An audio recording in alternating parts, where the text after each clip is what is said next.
students will be attending the Paint the Plow Contest Award ceremony on Friday.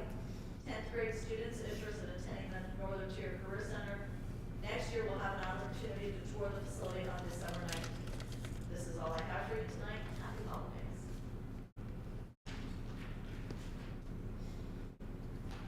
Thank you very much. Before we get into the admin reports, I know we have the district level data report. Is there any public input? There is not. Okay, great. Just wanted to make sure we weren't keeping anybody waiting. Sam, I'll turn it over to you. Yeah, Mary Elise, do you mind if I open it up to facilities and athletics and business before we get into the data? Okay. Yeah, good call. Go for it. Oh, April? Sorry. I kind of spanned. I'm like, nobody said anything. The only thing I have outside of my report that was submitted this week is you'll see on the agenda this evening for the cyber school payments. That will bring most of the schools up to November, if not December 2025 for payment. We're still waiting for PDE to release the new calculations, so it's being recommended that we pay those so that we don't jeopardize anything with our subsidy payments, and then we'll work out the details of any, anything that needs to come back to us so that we don't have any jeopardy over our subsidy payments. So just wanted to let you know that they're on the agenda this evening. Matt, anything from facilities? Ethan? Aside from my report, just wanted to highlight Lucas King as Athlete of the Week for December 1st through the 7th. Keep an eye out on socials. The next Athlete of the Week will be announced tomorrow. And then finally, just wanted to mention that there is, Lily mentioned it in her student report, but there's a girls and boys varsity home doubleheader this Friday the 19th against Northumberland. So if any of you can make it and show support, that would be great. Okay. All right, is everyone on the board able to access the presentation if they are virtual? It was sent via email. We do have it projected here. We are having a little bit of an issue with the lens, but I think we can persevere.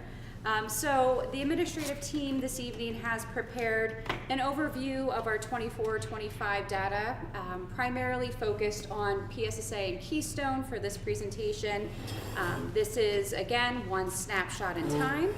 We do start to receive raw data in the summer, and then in November and December is when we start to see the PVOS, which is growth indicators, and the Future Ready Index scores. So we're going to be going over those this evening with you. Hand it over to the team. So up here, some of the data, like the graduation rate and attendance, actually goes back 2 years. It's included in the Future Ready Index report for this past year, even though some of the data is 2 years old. I don't know why they do that. That's just how it's presented to us. But one of our focuses, my focus anyway, is helping get those kids across the finish line. Like I've said before, sometimes dragging them, pushing them, giving them every opportunity we possibly can to get them to graduate in the 4 years. Sometimes it takes a little longer. We have to go 5 years, but the important thing to me, and I always tell kids, my job is to make sure you get that diploma and do what we can to help you be successful. So you can see the 4-year cohort, we are above the state average, and near the state goal for 2033. So I'm excited about that. This was an area too that when we did our special education compliance monitoring last year, it initially came up as an area that flagged that they needed to come back to review. But before they needed to do that, the new data came out, which is the data that you're looking at now, and the increase was enough for the state to close that out of the special education compliance monitoring as being compliant because our scores were where they needed them to be. That was only one of 2 areas in which the state was looking at for the special education compliance monitoring. It was graduation rate and attendance. So that was closed out just by what we were already doing. And the 5-year cohort is those kids, it's like how many of those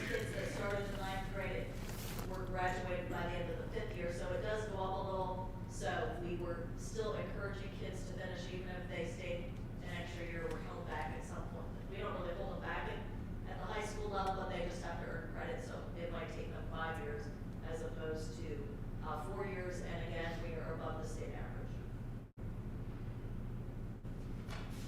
I meant to ask before we started, if we have questions, do you want us to ask them, like, when we're in the same topic, or wait till the end? Yeah, I would say as they come up.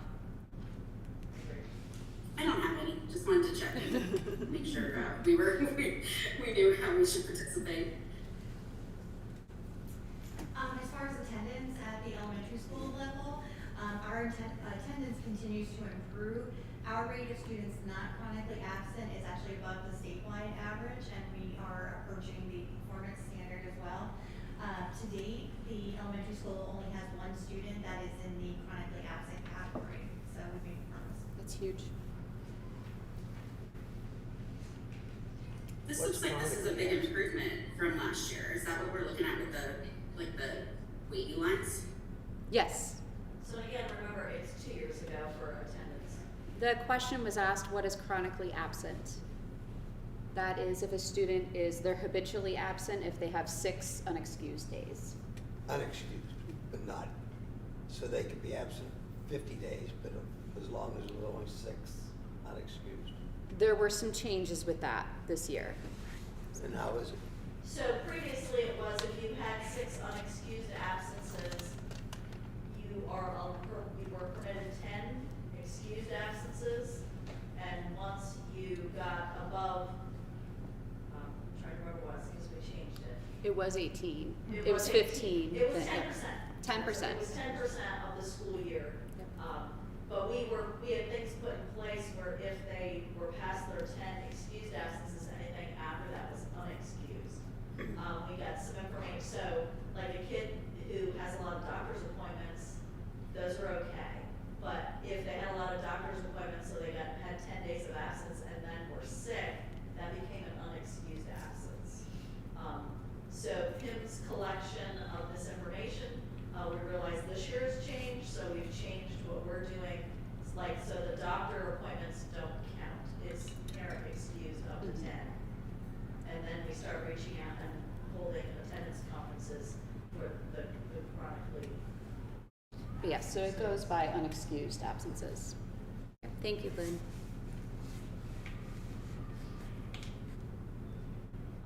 So at the high school level, huge improvement. Actually, 3 years ago, dropped a little bit. You know, it's different things, viruses going around that cause some dips, but we continue to work with the families. We get a lot of families that take trips during the school year. So that makes it hard for the students to be successful when they're taking family vacations during the school year. Some of them are giving them opportunities to be involved in some really neat things, but we still need to count those as absences. So I think as we move forward, this will change some things, like as you guys have heard from us, that will improve in the future.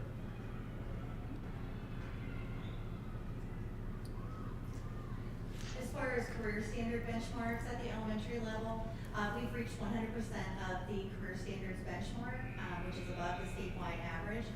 This truly speaks to the efforts of our guidance counselor, Laura Feaster. She puts a lot of time into planning and organizing lessons, activities, and field trips to expose our students to career exploration. As a matter of fact, our 5th graders just went to Northern Tier Career Center this week, so that was definitely due to her efforts. And notice, that's everybody. Like, it's not just, the economically disadvantaged, the students with disabilities, all getting those experiences. All student groups. At the high school, we are at 98.9%, again above the state average. We are above the statewide performance standard. And again, a shout out to our guidance counselor, Ellen Koshak, for helping to add those activities. She's done a lot of work with field trips and bringing guest speakers in when they're on these field trips, when they do lunch to speak with them. We also get some assistance from Barb Knapp, who is our career coach that is in the building once a week to help career goals and do some of those activities as well. Just to note, we're also responsible for any of our students that are out of district, receiving their education, like, any students with special education services that are at, out of district placements, but the guidance counselors of both buildings that work together with me along with the outside placements to make sure that we're continuing to meet those benchmarks even for students that we're still responsible for that aren't here within the building.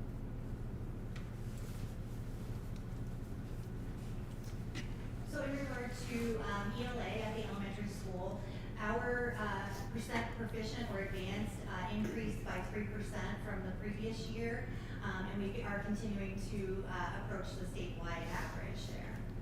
One thing I wanted to comment on, this is the 2025 spring assessment window was the last time that we have the option for paper and pencil testing. So if you recall, last year the science, we did our online PSSAs for the science were online. However, we held on to that paper and pencil for ELA and math as long as we could. This year, it will fully be online with the paper and pencil as an accommodation for potentially students who may need that in an IEP or that type of setting. However, so you are going to see that the state here decreased. The state average went down about 4%. So we are heading up 3%. They went down as a statewide average. We went down as a statewide average by 4%. Looking at the. Can we get into, oh, I think I heard a question in there. Mary Elisa, do you have a question? Yeah, can we get into what y'all maybe have identified as root causes or, just things you're thinking about in terms of these numbers? Can we hit on the growth and then we'll dive into ELA as a whole? Because I think that's important to see with this picture as well. So as far as the growth standard, we are at 64% this year, which is below the statewide average. I think it's important to remember that the growth is their performance over time and revealing the direction of their progress, where achievement is just that snapshot for that one test. PWAS is moving to a predictive model of growth, which will utilize all of the student data from previous years to give an estimate of achievement going forward, so doing a projection for them. The fluctuations, the ups and downs year over year can be common and might be influenced by things like changes in the student population, instructional practices, or even slight variation in the testing difficulty. And looking at this, I mean, for me, this was certainly alarming or alerting rather, because our growth historically has always been meeting expectations or exceeding expectations. So receiving this data within the past month is certainly something, Mary Elisa, we have started to diagnose and look at. This really signals to us as an administrative team to take a closer look at that PVOS data at the specific grade levels and content areas of growth. We are seeing some trends and patterning within that among grade levels and content areas. One, and I know this is a highlight, Stacy, I don't want to steal your thunder, but our third grade ELA was at 58% proficient or advanced, which is as high as it's been since I've been here. So we are seeing some windows of opportunity as well as some strengths, but the growth is certainly not where we want to see it. From a just kind of data analysis perspective, I know you can reach a certain point where your performance levels are plateauing or getting to a certain level where your growth is not going to be as much. I don't believe we are there. I don't believe that our performance levels are at a point in time where we're maxing out. I mean, you saw the scores on the page before. So that leads us to really have to dive in more to where are we seeing the growth, where are we not seeing the growth, and then looking at potential instructional shifts, assignments.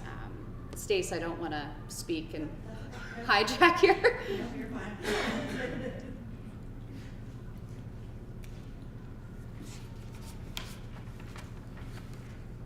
Mary Elise, we do have a slide at the end of each building about moving forward, if that's helpful.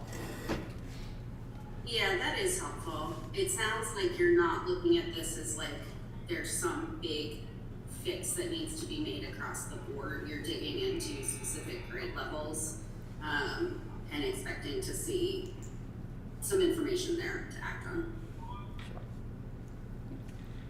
Moving on to math at the elementary level, our percent proficient or advanced increased by 2.3% from the previous year, and again, we're moving toward that statewide average.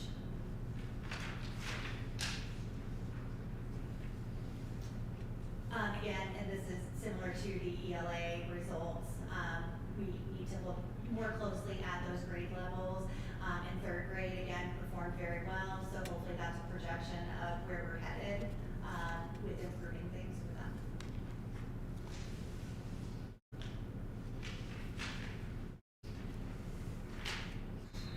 Yeah, can you remind us, is this third and fourth grade data combined? This is the entire testing grades, so this is the entire elementary. In the future ready. That's third through sixth grade, right? Yep. Yes. And science was participation only because it was the new assessment. So we will have science scores after we test in spring of 26.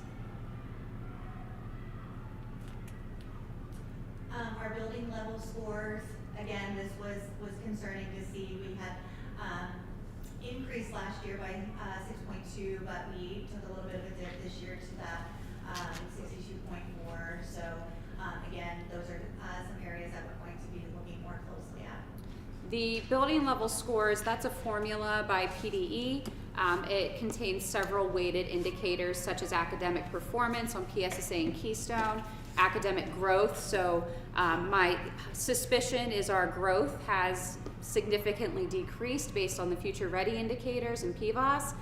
So my initial attribution to that decrease is there.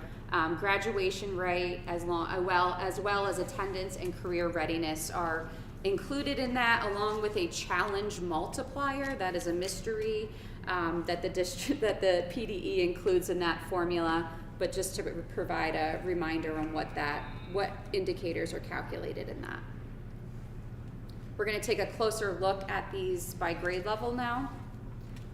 So this is the third grade level, and in ELA we had 58%, like Sam had mentioned earlier, at advanced or proficient, and math at 64%. These were the students that have the full curriculum. They've had foundation, integrity, the HMH curriculum, and most consistent instruction. So like I said, I think these are hopefully the direction that the rest of our grades will be taking with the exposure to all of those areas. Yeah, and the 64% advanced proficient for math, that's huge. At the fourth grade level, our advanced proficient for ELA is 32%, and math is at a 14%.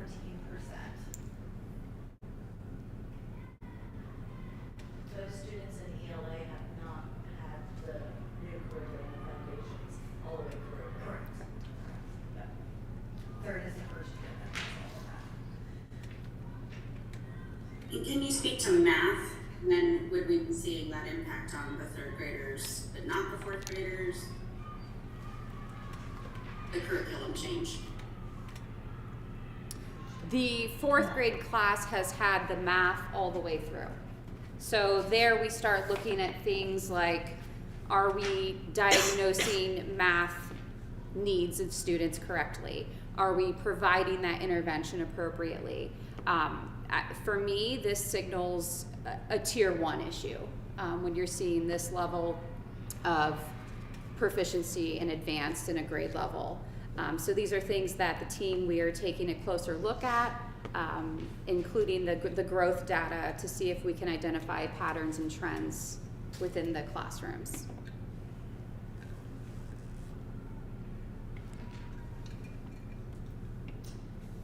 Fifth grade, our advanced proficient in ELA is 38%, and math is at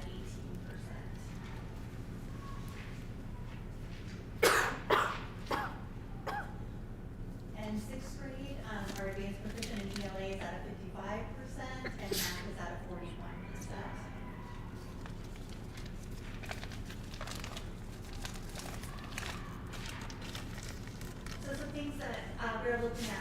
forward, we're going to continue that data analysis. We have grade level analysis, we've had content area analysis going both horizontally and vertically. With that, we've had the support of IU staff that have been coming in to help us with that process. This was our first year with the Acadian screening for ELA. That so far has really proven to be a great progress monitoring tool and helps us kind of drill down into those skills in ELA and reading that we really need to focus on for the students. First year with the CDTs and continuing on with the Firefly assessments, I think will give us some valuable data as well. They will give us those more of the benchmark pieces of things to see where we're missing or we have gaps that we need to fill in. We're also going to be looking at the structured literacy implementation. So right now we're in the process of gathering some curriculum samples to take a look at and reviewing different programs that are going to meet that mandated structured literacy piece from the state. Our reading interventions, particularly in Title I and some of our learning support interventions have changed this year. We're using a U-Fly and a phonics for reading intervention. We've seen so far a lot of success for the phonics for reading, and we have passed that along to our learning support teachers and our life skills support teachers as well, to give them a structured curriculum as well, to make some games with reading.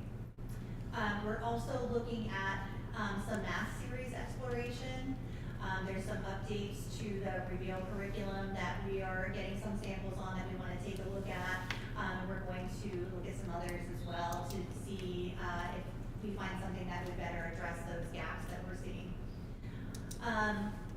Sam mentioned this earlier, but at our curriculum meeting, some of the other directors were talking about they saw a significant decrease in scores when they moved from the paper and pencil to the digital. So I'm hoping that we're kind of ahead of that game because we've already been doing the Fireflies, we did the CDTs this year, so it's all on that same format that our PSSAs will be on. We're always considering instructional assignments and making sure that we are matching the staff with the area that they're strongest in to present that information to our students. We also have 3 staff that are currently going through instructional coaching training at the IU. We have one that's focused in math and 2 that are focused in ELA that will be able to, it's the train-the-trainer piece, so they'll be able to come back and work with their peers to facilitate, the changing curriculum if that's the way we go, or specific interventions that they're going to be using in the classroom. Can I ask? What's the timeline on that, Stacy? Is that like there'll be instructional coaches next year, or is that something they'll be able to pick up this year? Yep, that should be, their training should be done in the spring of this year. So probably more of an implementation next year, but the training will be done this year. In the elementary school, like last year, there was a reading intervention, it was like 30 minutes, and then math intervention for 30 minutes, and that's gone this year. No, it's embedded in with their block of time. So the teachers have a little bit more flexibility on when they do that. So they can have their intervention at a different time. And we did that to kind of stagger so our learning support teachers could be in there during those times. Because when we had it at a set time, they couldn't always get there. So it's built into their reading block now. And do you think that targeted intervention is going to help boost these scores, or is that kind of a wait and see, like changing that format? The scheduling, you mean? I'm hopeful that that will definitely help. I think we have more supports in place during that time, so I'm hoping that will have a positive impact. What was happening with the scheduling with that in the primary grades? They had more flexibility just because they had the students all day long to kind of pick where their interventions time were and align that with the specialists. Departmentalizing 4th through 6th grade was a bit challenging with the scheduling. They were all having their interventions at the same time, and that was spreading our specialists rather thin, and needing to prioritize students when this scheduling change was able to remove that barrier, essentially. So our hope is that that's going to improve, be an improvement. Do we have progress monitoring data in math that's telling us how this year's 4th, 5th, 6th graders are doing at this point in the year? So we have the Firefly assessment, we have CDT, but we also have the STAR math. So that is something that we've had conversations. Are we getting the information from Renaissance, from STAR that we want? Not necessarily. We don't have an Acadience math per se, or something that we're getting as much detailed information for instructional changes that we could be. So I know that's a conversation Stacy and I have had about, we're also concerned about testing fatigue, but we want the assessments that we're doing to be meaningful and to be able to drive instructional change. Are we seeing that with STAR? We're not sure. So we've been looking at that. So that's an area, Mary Elise, that's certainly in the full board, that's on our horizon to see if we can be getting better diagnostic assessments for our students for math. With that comes, of course, if we're going to screen, we need to intervene. So what does that look like once we have that data for math? Certainly instructional changes could be made in the classroom, but we don't have a math specialist like we do for ELA that would be able to, utilize that data more. I'm guessing, I don't think we have to go too deep here now, because I know there's more to talk about, but feeling very urgent, very concerned about this math data in particular, especially to see it in the upper grades where we're going to send them off to high school with potentially very serious gaps. We're moving in the right direction with all of the levers that you named here. I'm wondering what y'all are thinking in terms of could be done to help the kids in the seats right now and I'm not even, yes, a test score, but to have the content that they need to be successful in high school. So that's why I asked about the progress monitoring data, because I'm just wondering what we feel like is in the realm of possibility this year with this group of students. Two things that come to mind on this topic is this is the 5th year of implementation of Reveal Math. Are we seeing the growth and the performance levels that we should be seeing at this point? No, we are not. This signals very much a Tier 1 instructional and curriculum concern. For me personally, I don't want to speak for Stacy. I know we've had these conversations as well.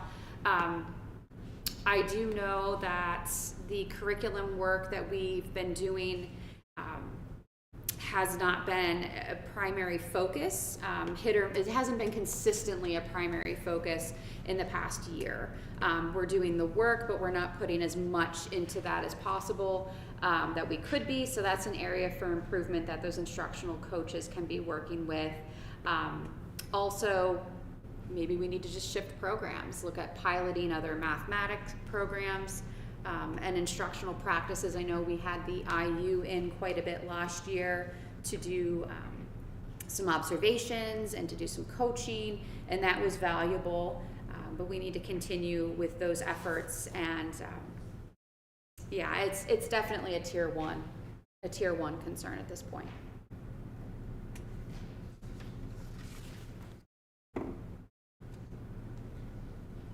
I think it might be something with curriculum. Maybe we talk about a work session to kind of get a little deeper and understand. And again, if there are resources we need freed up or something so that we can have the response we need this year, just would want to hear ideas there.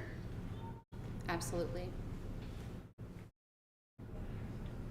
So at the high school level, I just want to explain a couple things first. So our scores are the PSSA scores for 7th and 8th grade and the Keystone scores put together. And the Keystone data is interesting in itself because all 11th grade students, are required by the end of 11th grade to take all 3 Keystone exams. So remember, last year we had 50-some kids move into the district. So we had 1 year with them. They were elsewhere previous years. If they moved out of state, they didn't take the PS or the Keystones. So if they were in 11th grade and had biology in 9th grade, wherever school they came from, didn't take that biology test in 11th grade, even though they took biology in 9th grade, because they have to have the keystones taken by the end of their junior year. So we had 30-some kids in high school move in. Quite a few of them were 11th and 12th graders that had to take those exams, even though it was years since they took the test. There also was a major change in special ed, and Randy, I'll let you explain that part.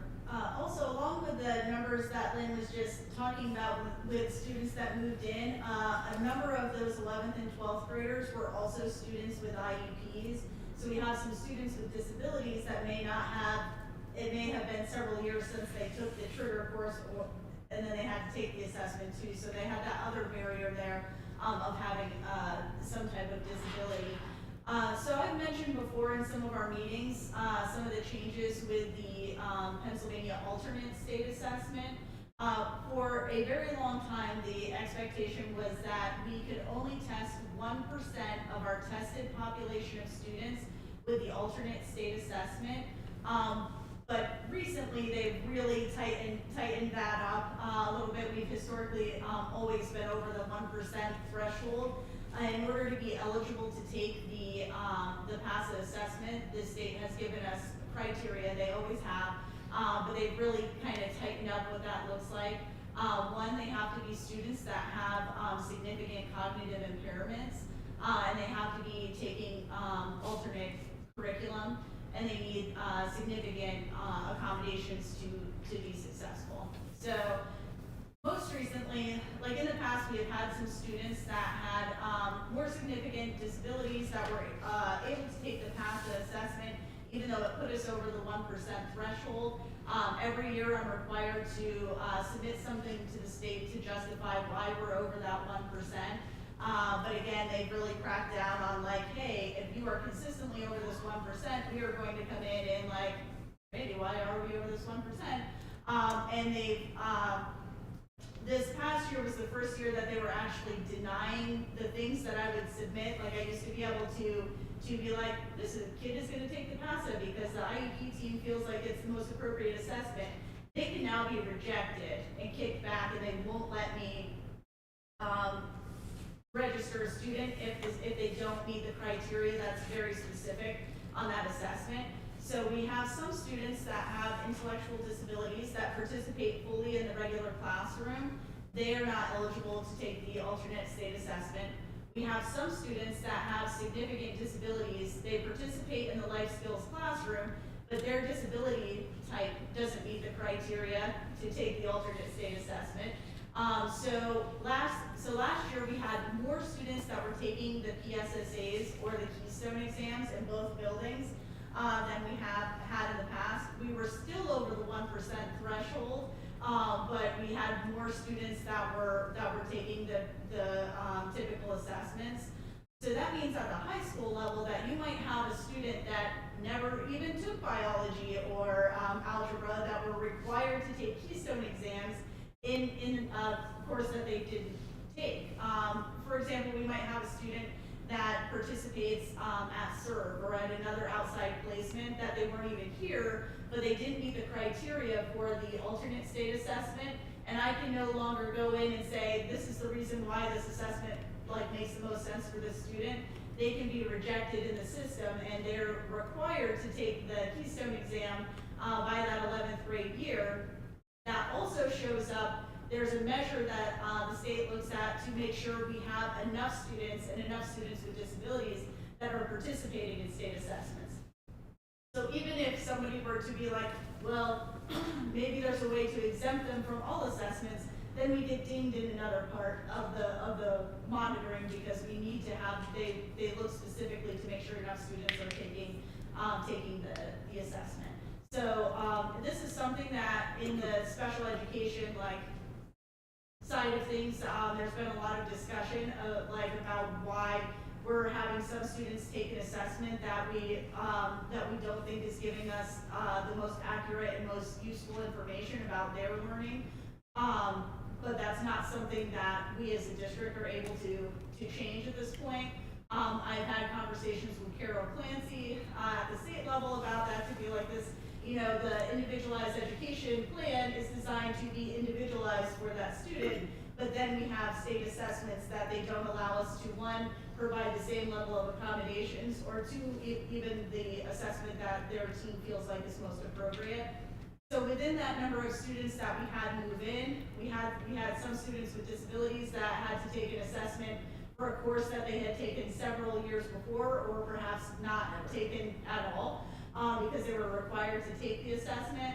I do have to give a little shout out to some of our families when I had to make some phone calls last year to say, hey, we need your child to come in to take this test on a class that they haven't received, but you know, it's a requirement. The families were really great in working with me and having the students come in, and the students really, I mean, they did a great job coming in and having a good attitude and trying their best to, you know, to take the assessments. This year coming, like the year that we're currently in, that we haven't taken the assessments yet, we're naturally going to have some fewer students that are taking the alternate assessment just because they're not in the grade levels in which we assess. Because we have some students that have, for example, in our elementary school currently, we don't have any students enrolled in the alternate state assessment, but it's because the students that are eligible are not in tested grade levels. So this year we're going to see the number of students taking the alternate state assessment go down a little bit and then go back up again the following year, but it's just because of the age of the students. And Randy, correct me if I'm wrong, with the graduation rate, if a life skills student or a special education student stays till they're 21, that's where we're not getting 100% with graduation. It counts against us if we offer to keep them here, which is in their best interest, till they're 21. Yep, so we have students that are eligible to stay in school past their 12th grade year. And it's another one of those scenarios where we have to offer that, they're eligible to do that.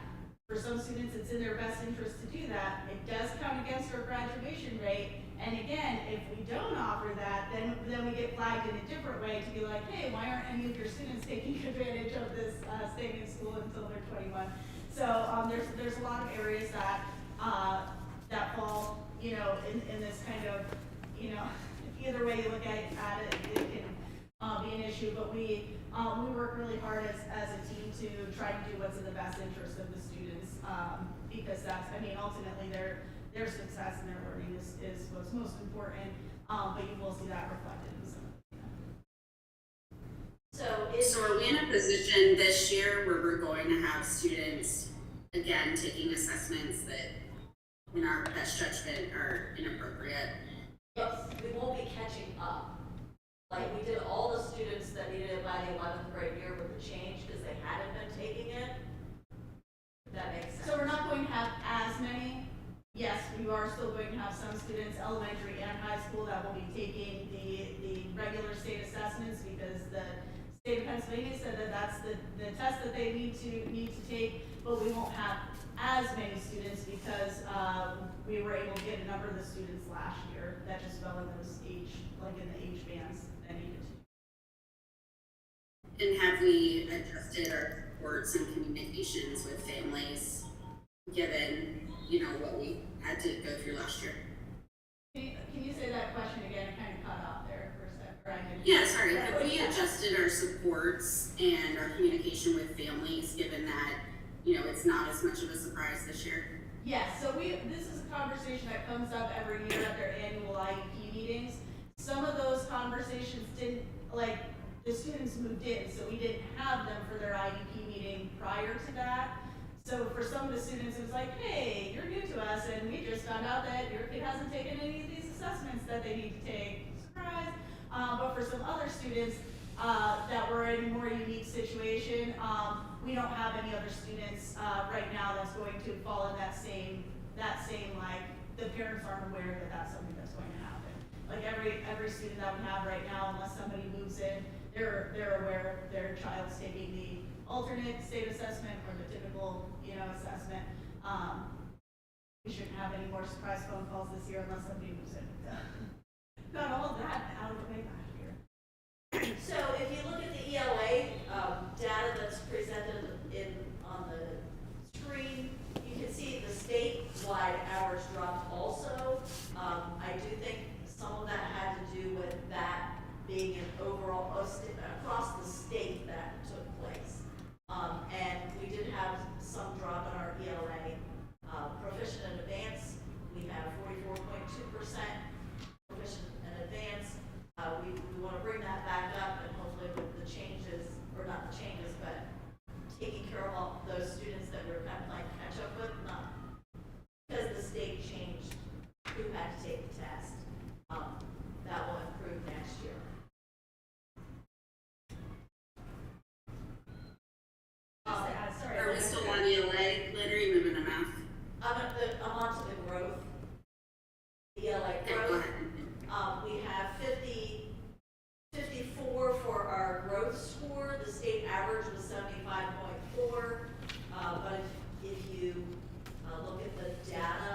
assessment. So students that have an overall IQ that's between 85 and 115, that falls in the average range. To have a student that has an intellectual disability or a severe cognitive impairment, they would have to be below 70, their overall IQ.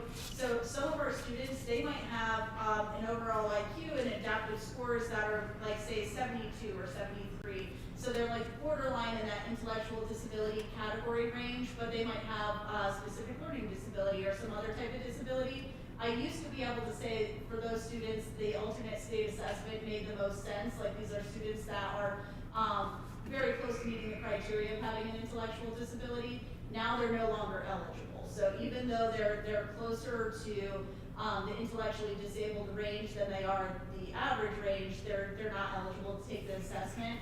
But the state is now trying to push that 70 is the criteria for the alternate state assessment.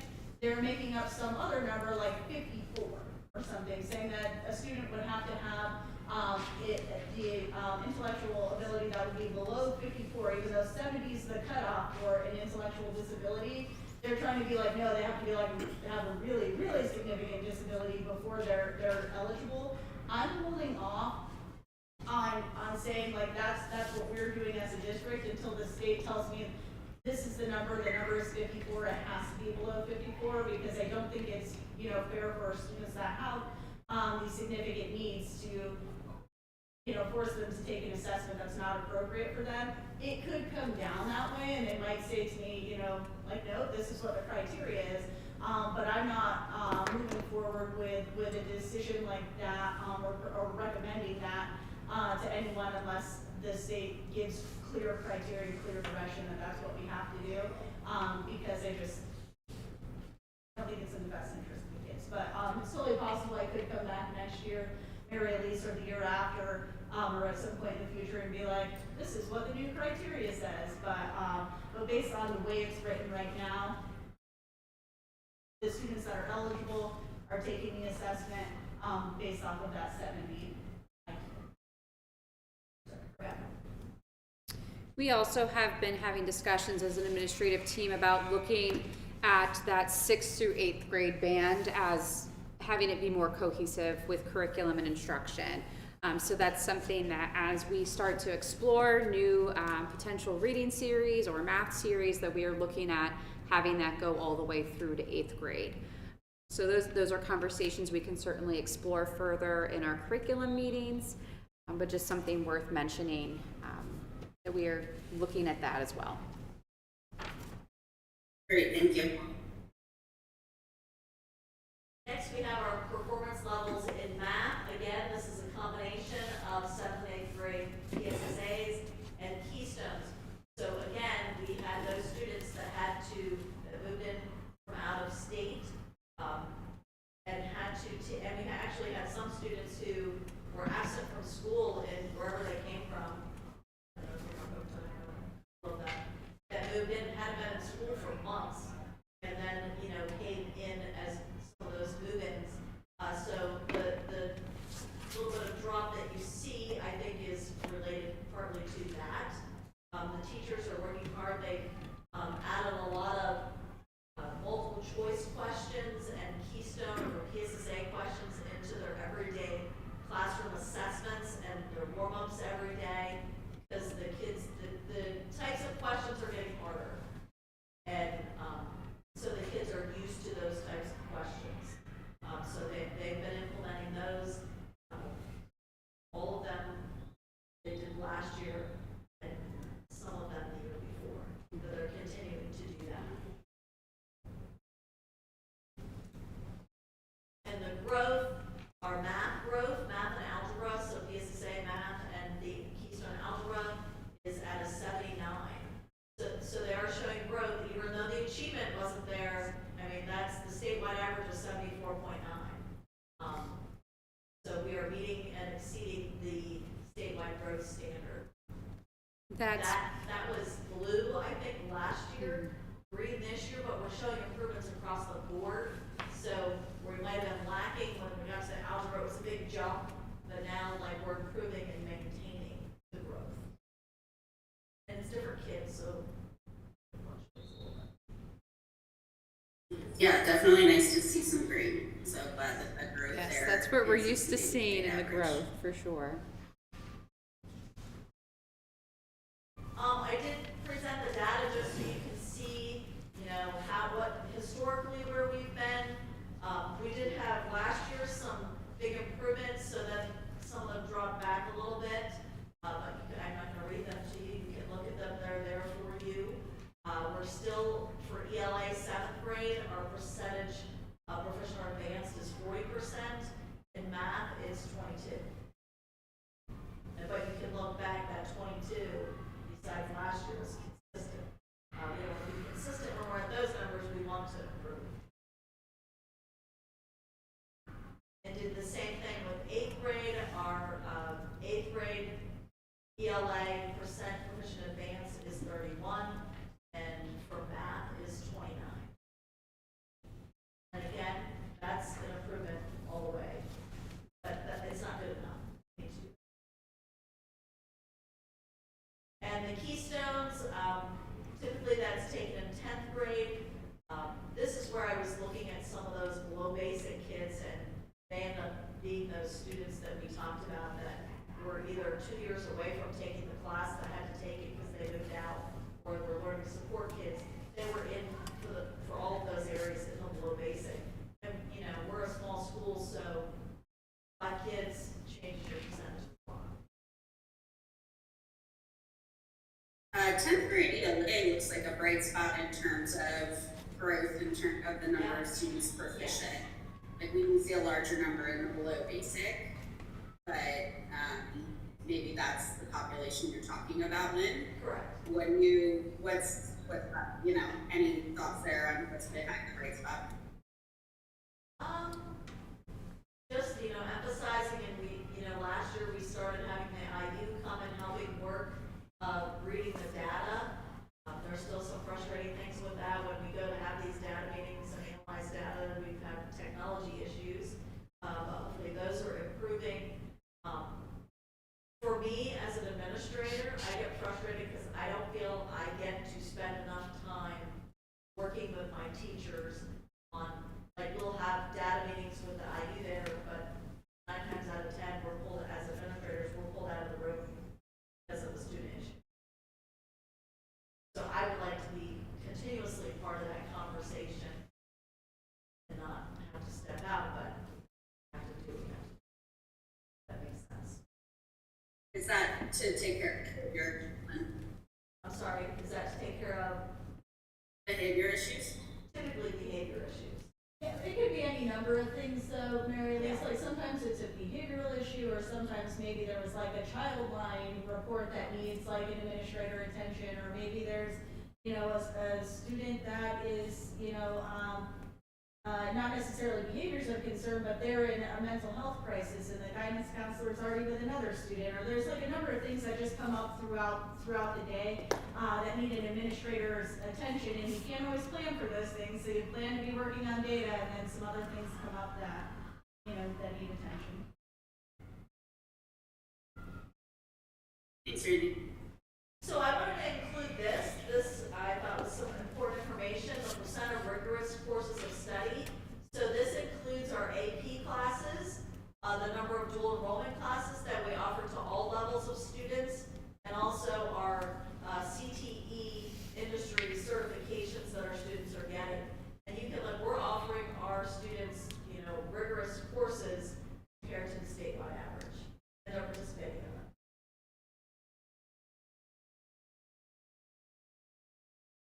Yeah, it's definitely great to see. So for our building level scores, you know, last year we increased 6.5.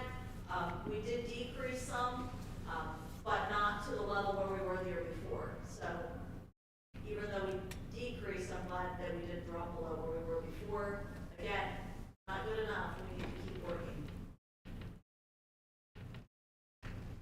Some things moving forward. You know, we're going to continue the data analysis where you did the CDTs. We will be doing starting the Firefly assessments right after break, just to kind of give an idea of where we are in instruction compared to the PSSA and Keystones. I think the Firefly is supposed to provide us with more information than we've got in the past. Last year was the first year we could use that.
you to review our resources. We will be looking at some English curriculum moving forward. Like Sam mentioned, about that 6th through 8th band. We're talking about some English stuff in that area, which would be the 6th through the 8th band, but it's a continuation of elementary English curriculum. On that instructional placements, like, do we have our best algebra teacher teaching algebra? Those sorts of things. And providing time for those teachers to review data and locate areas of need.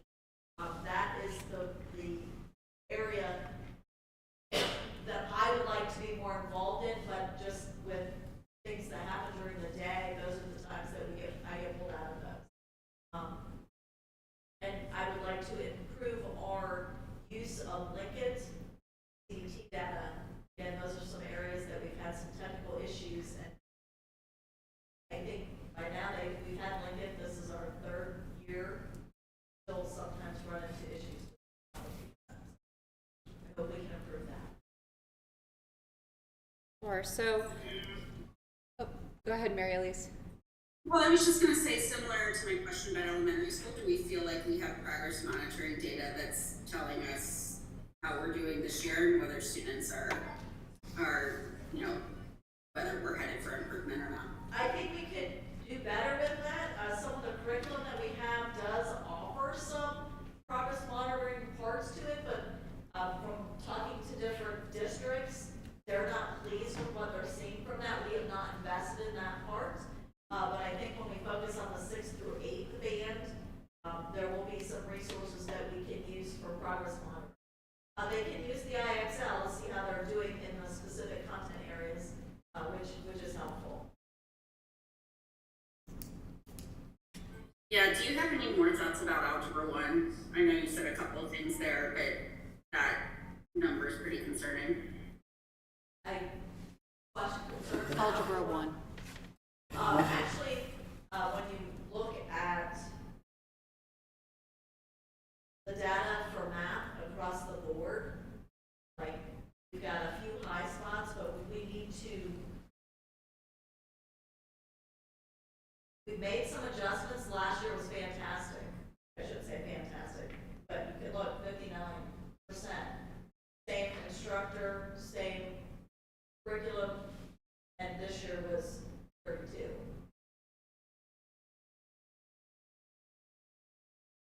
So certainly, not where we want it to be. Pockets of positivity mixed throughout that. In this seat now, I've spent a lot of time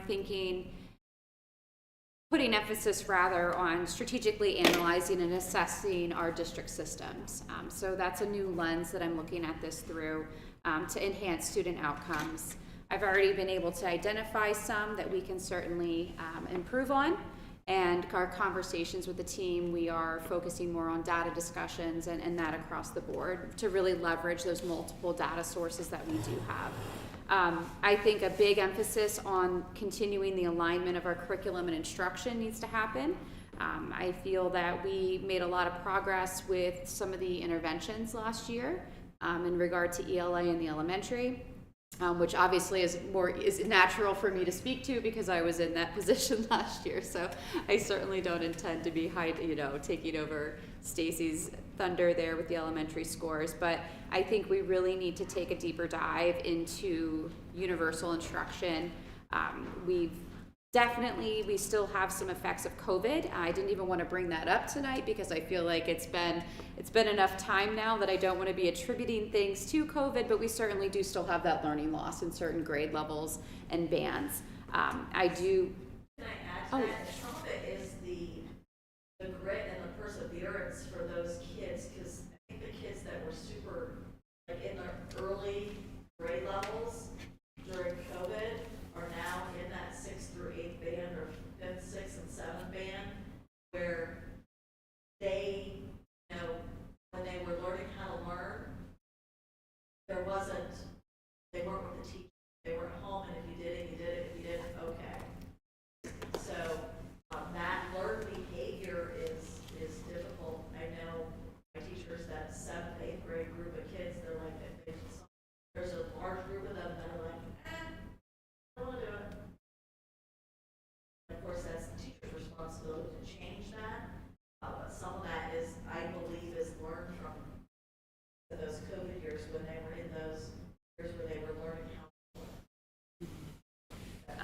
So, I mean, there's certainly work to do.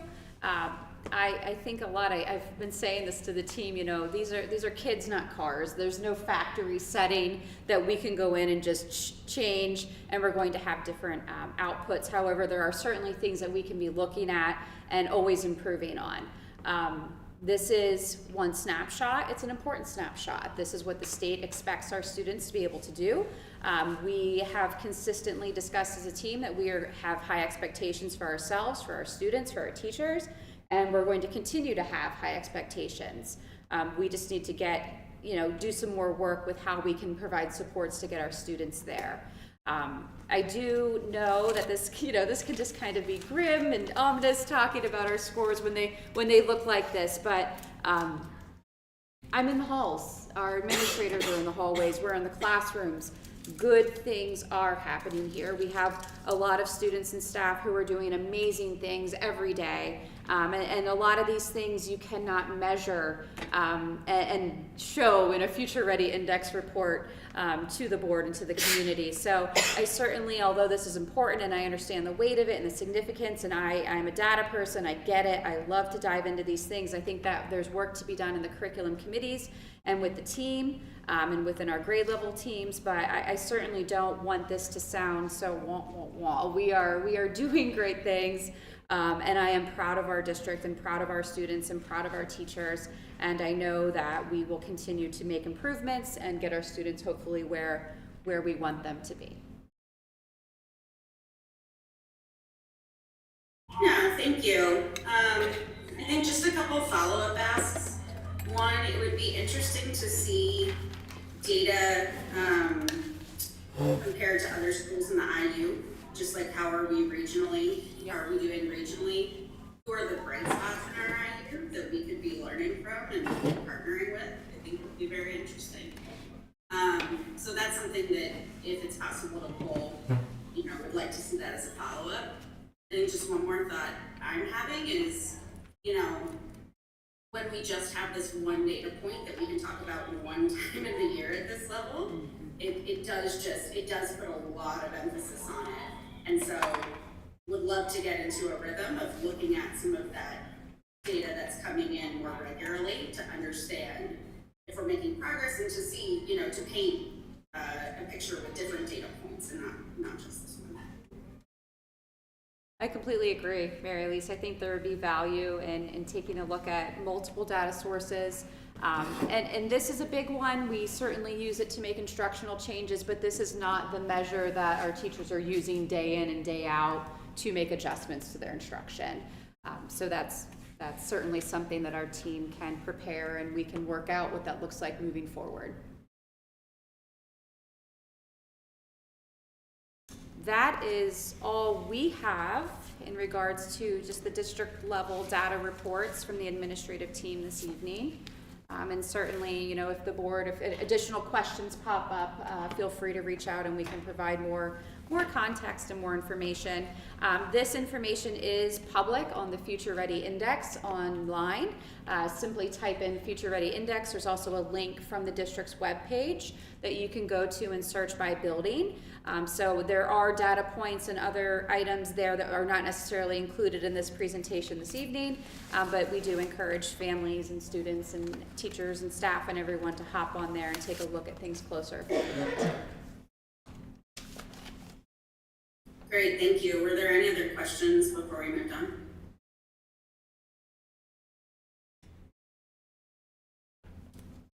All right, looks good to go. Next is executive session. We do not have a need for executive session tonight. I do not believe we have one to report from last time. Somebody correct me if I'm wrong. I think we're good. You are correct. Thank you. We have our committee assignments. I don't think we need to vote on these, right? We can continue to finance. Yes. Okay, then let's go to finance. Okay, A, consider a motion to approve the November 2025 Treasurer's Report as presented. And I so move. Second. Motion and a second. Any discussion? All in favor say aye. Aye. Opposed? Motion carries. B, administration recommends approval of the following payment request from MHE Engineering.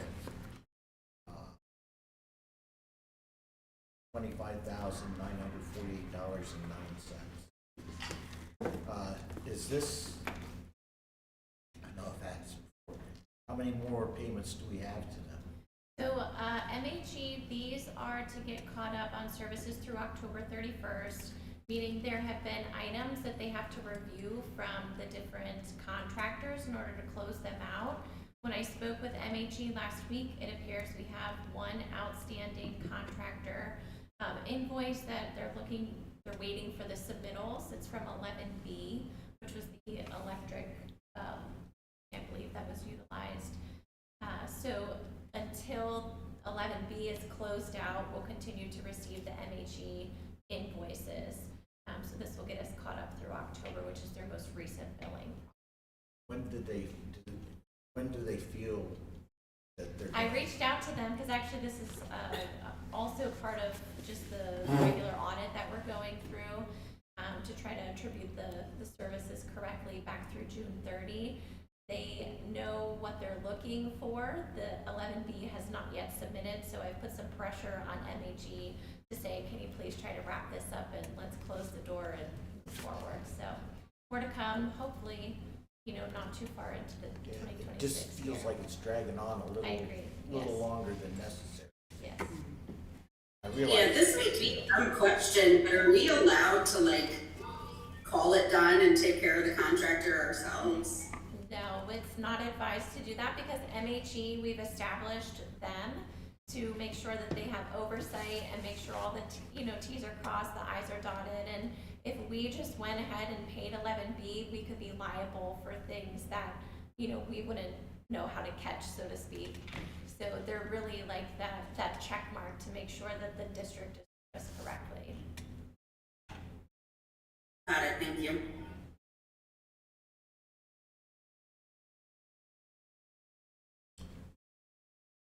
Joe, you want to make the motion here? I so move, if we don't have any more questions. Second. Motion and a second, any discussion? All in favor say aye. Aye. Aye. Aye. Opposed? Motion carries. C, administration recommends approval of the following check register. A total of $1,891,135.08. I so move. Second. Motion and a second, any discussion? All in favor say aye. Aye. Opposed? Motion carries. D, administration recommends approval of the following payments for cyber charter tuition. Reach Cyber Charter School, $15,454.30. 21st Century Cyber School, Cyber Charter School, $7,727.15. Agora Cyber Charter School, $9,272.58. Inside PA Cyber Charter School, $9,272.58. Pennsylvania Cyber School, Cyber Charter School, $85,781.31. Pennsylvania Leadership Cyber Charter School, $9,272.58. Commonwealth Cyber Charter School, Cyber Charter Academy, $486,153.95. Current enrollment through November 2025, 76 students. I so move. Second. Motion and a second. Sam, can you voice over the updates that you had around the work we've been doing on this? Yeah, absolutely. We continue to be verifying addresses of our families who are in cyber charter schools within the district. We have been able to identify some families who no longer reside in the district. And we also have identified some that have graduated, and we may have potentially, I don't want to say have been getting billed for, but we have them included in our count. So Tiffany and I are working and collaborating with April. She's providing documentation when requested to make sure that we are only paying for students that reside in our county. We are not, knocking cyber charter, but we want to make sure that we are being fiscally responsible to our taxpayers. Along with this comes some legislative changes that have happened with the passing of the budget. I can't rattle the numbers off of my head right now. If you would have caught me at 9 a.m., I probably could have. But that basically is speaking to the fact that they're not going to be able to enroll students in cyber charter schools who are habitually truant. That is something that we have seen pockets of, having families withdraw students if they are brought in for an attendance improvement conference, or if there is some type of disciplinary action, and this is not, I'm painting with a broad brush, this is not everybody, but if we are seeing that a family is not appreciating a disciplinary action that was taken and then they're pulling their children, and we're seeing families that are in and out, back and forth. So we are looking at that through the lens of the new laws that have passed, including the requirement for that address verification from families to school districts, not just to the cyber charters twice a school year. They are in phase 1 of implementation of the PA code updates, and they will be starting, most of them, if they're not immediate, they're happening in January. We also I've been collaborating with the IU, Dan Feldhaus and his team, to work on essentially a rebrand, relaunch of our Griffin Cyber. I do feel strongly that the course offerings we have are strong and comparable to what we're seeing in cyber charters that are not within the district.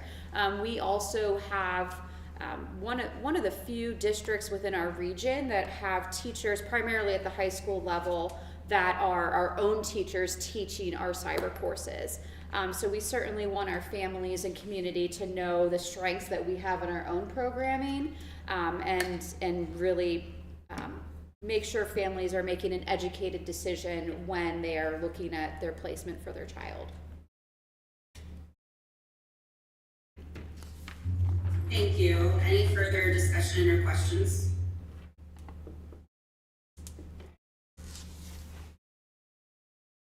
Okay, roll call, please. Fitzgerald, Yes. Nella, Yes. Hoover, Yes. Jordan, Yes. Stockdale, Yes. Nolan, Yes. Reese, Yes. 7 yes. Motion passes.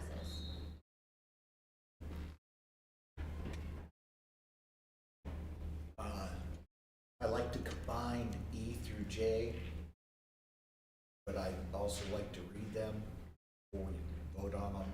I'd like to vote on them as a group. I so move.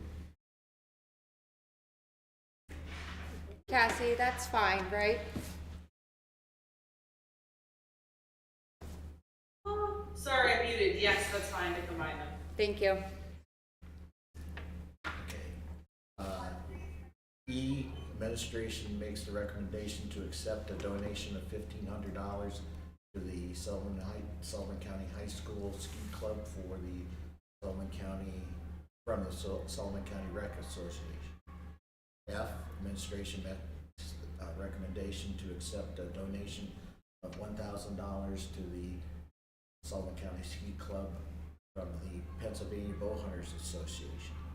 G, administration makes a recommendation to accept a donation of $500 to the Sullivan County High School PBIS program, SOAR, from the Pennsylvania Bowhunters Association.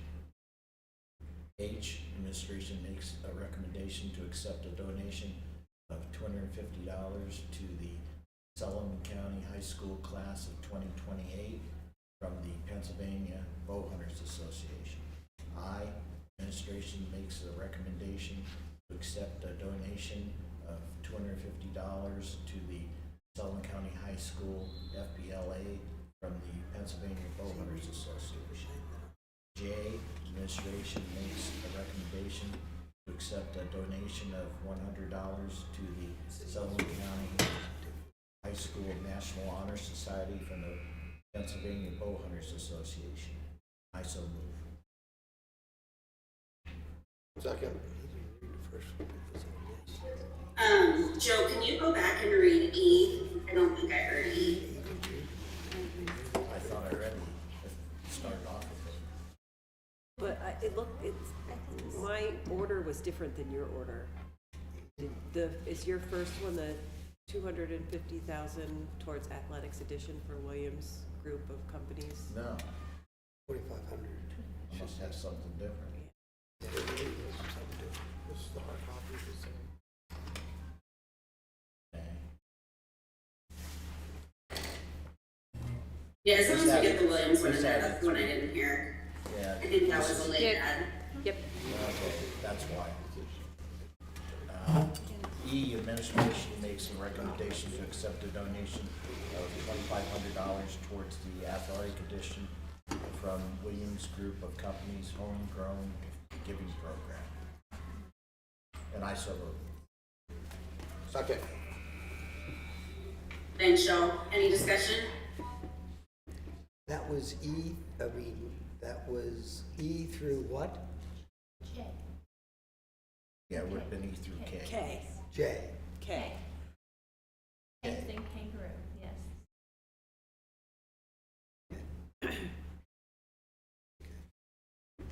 Are we good? Yeah. Yep, we're good. Okay, we'll just. Great, just want to say thank you to the Pennsylvania Bowhunters Association and to Williams. All in favor say aye. Aye. Opposed? Motion carries. Administration recommends approval of the standard agreement for fees, costs, and expenses for Sweets, Stevens, Katz, and Williams effective July 1st, 2026 as presented. I so move. Second. Motion and a second. Any discussion? All in favor say aye. Aye. Opposed? Motion carries. And if there's no other, that's it for finance.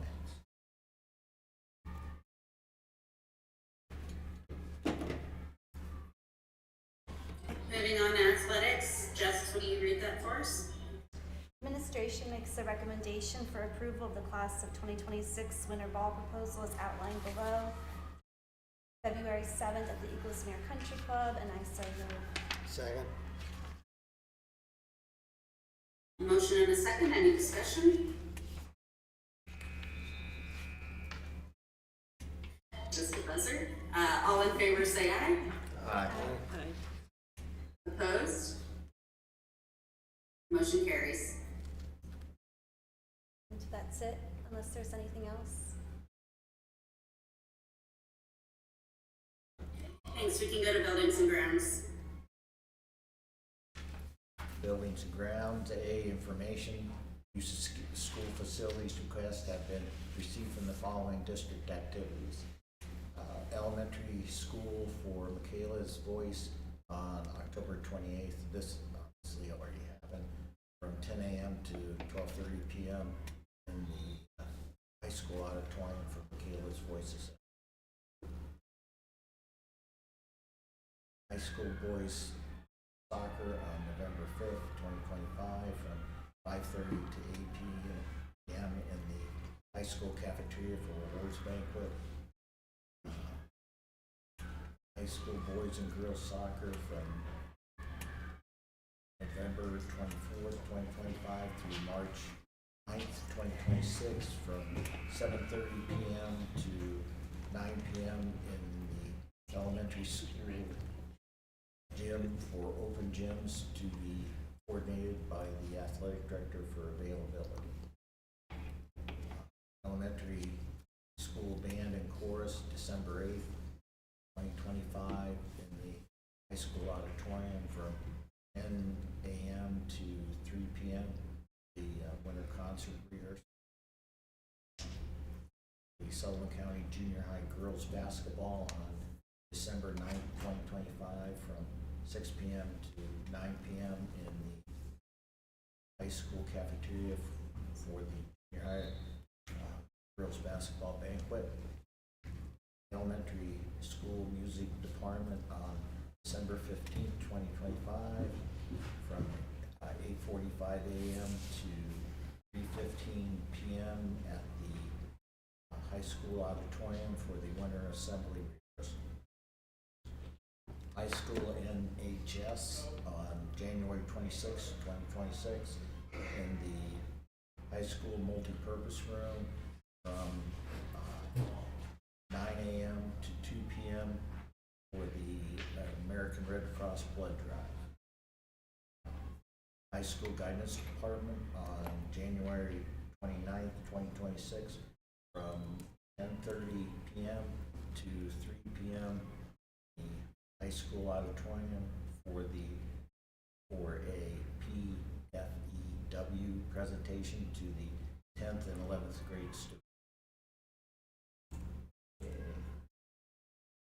Administration recommends approval of facilities use requests from the Pennsylvania State Police Troop P for the high school auditorium on January 15th, 2026, from 9 a.m. to 11 a.m. for camp cadet presentation for all 7th and 8th grade students. So moved. Second. Do we need to Just do that? information. What are we voting on? This is informational.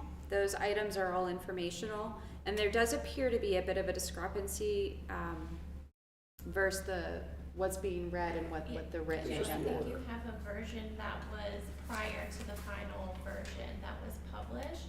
So I gave Eric a copy just so you had that, but the Camp Cadet presentation is for informational because it's actually being hosted through the high school guidance department. Okay.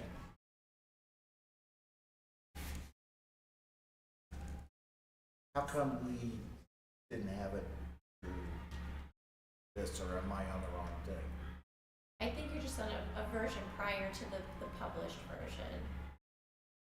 It's the version I got from you. Through the link or through the online login. I think it's from that email link. Yeah, for example. But mine's from the email link and I don't have it. Any issues? Could it be the attachment? We'll figure it out. Joe, do you have a hard copy in front of you now? Yeah. Okay, so we can work out any of the issues. 11A should be all informational. There is no voting items under buildings and grounds.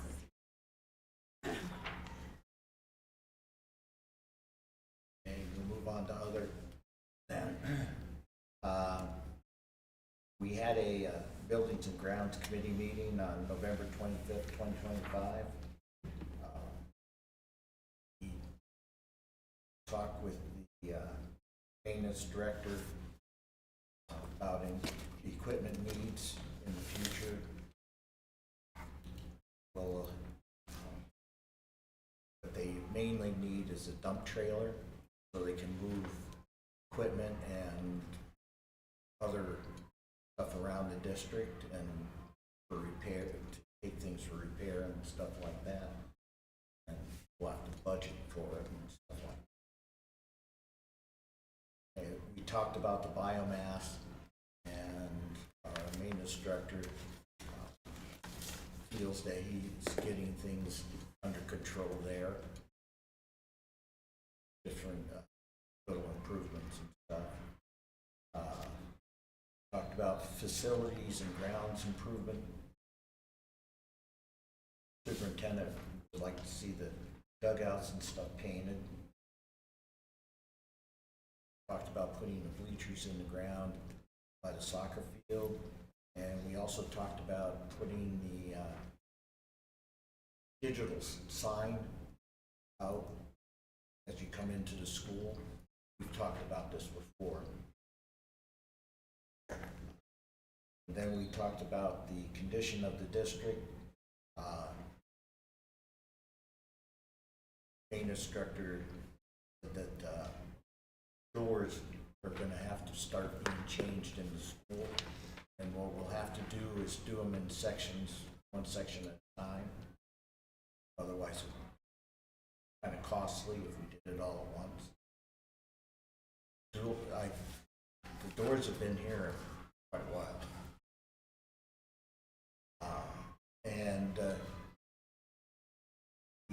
We also talked about they're going to have to do some stuff, maintenance and stuff down at the sewer plant. We're looking at that for over the summertime so that it does Right. not interrupt operations. Yeah, and thank you for your patience. This is our, second month now doing this online with the agenda. So a few hiccups and things that we'll continue to iron out there as well.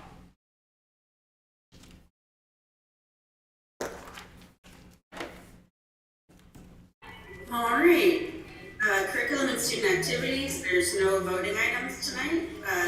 That's correct, right? That's what I'm looking at here. Yes. Okay, so we'll go on to personnel.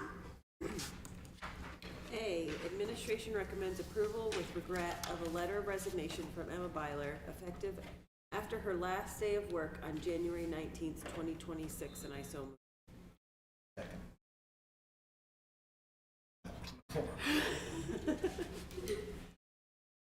Motion and a second, any discussion? All in favor say aye. Aye. Opposed? Motion carries. Administration recommends approval to advertise for the opening created by item A, and I so move. Second. Motion and a second, any discussion? All in favor say aye. Aye. Opposed? Motion carries. C is information. Employee 100738 has filed for intermittent FMLA and has been certified to utilize 3 to 4 days per month due to exhausting all available time. This will be unpaid. And then, do we have any for D? We do not. That's all I have. Thank you. We'll go to policy and procedure. Eric, can you read that one? Yep. Now, before I say these, when I open up the policies, before they were saying any changes, in red or a different font. As I pull these up, I don't see the differences, and I haven't gotten to read them that thoroughly.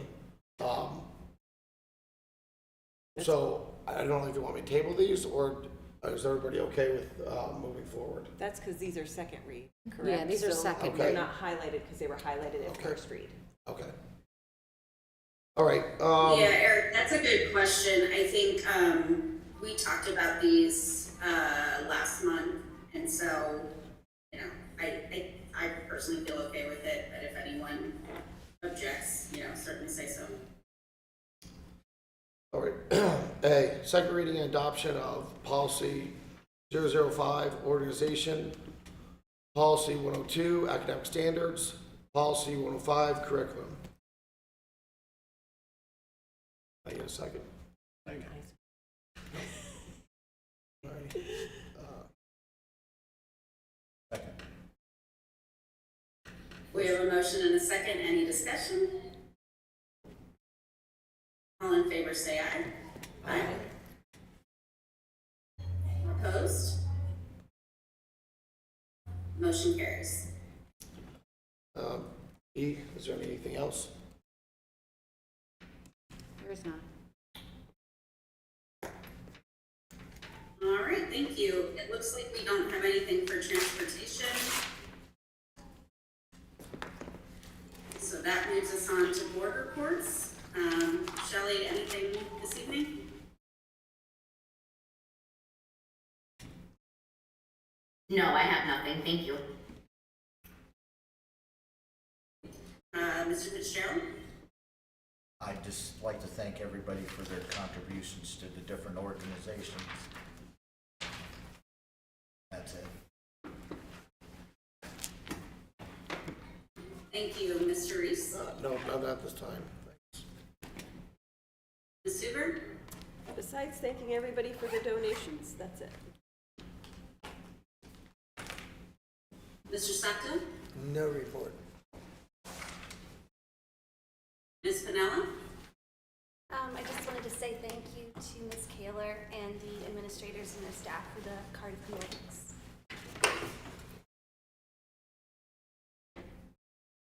Did I forget anyone? That is all the present board members. Thank you. We have new seats and stuff. Yeah, I just thank you to the organizations for the donations. Thank you for the work that went into the academic presentations. Thank you to all the staff who have been working hard through this first half of the school year. I hope everyone has a lovely break coming up. So with that, is there any public input?